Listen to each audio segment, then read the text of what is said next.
Hi, my name's Charlie Chan. I'm a composer, a musician and a mad kayaker.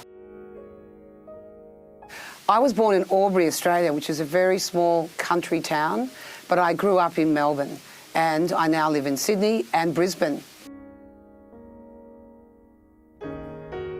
I identify as trans non-binary. It's actually new to me. I came out as trans non-binary about 5 years ago. Everything made sense. 25 years ago, I started recording solo piano works and I kept them all on hard drives and they were all hiding. So I decided that I would release all of that music, but I'd do it over a year. So I'm releasing Constellation, 52 solo piano albums in 1 year.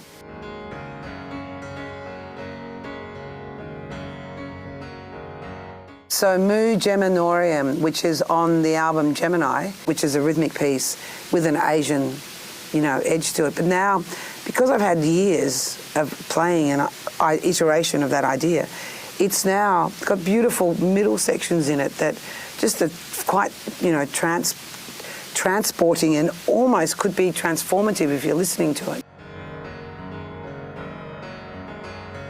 I didn't realise that just incrementally over time I've just been building up this catalogue of quite interesting pieces. Some of them very experimental, some of them are weird. And I played them for my wonderful partner, Courtney, and she said, you should put all these out because people will like them. They have to have a home. There'll be somebody who will be interested in hearing them. And I started to listen to them in a different way. Like I hadn't really heard them in the way that maybe an audience would hear them. I've heard them in the way I thought, oh, that's not quite good enough for a film. Because film is it's a distillation of a lot of ideas. You've only got 30 seconds to communicate something, so you've got to really refine it.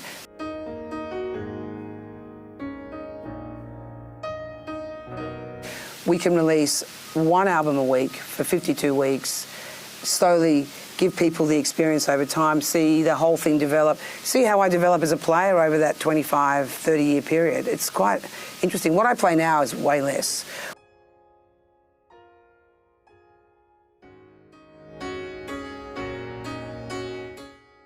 So when you look up in the night sky, you'll see a constellation or you'll see the stars and you'll be not trying to intellectualise it, you'll be looking at it in all its beauty, especially if you're in the country and you can see the Milky Way.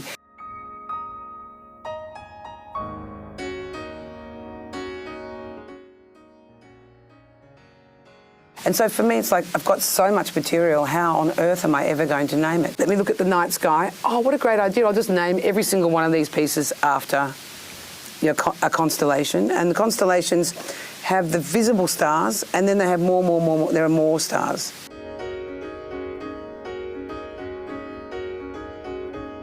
So depending upon which things worked, I could just keep adding names and they all made sense.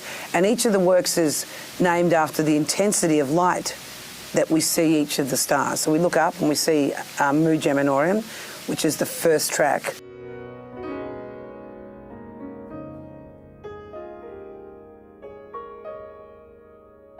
I haven't really sat there and gone, agonised for hours over, oh, that should go with that, should go with that. They're sort of almost chronological in terms of when they were composed, and they're sort of made sense in terms of key centres so that we don't get a same chord over and over again.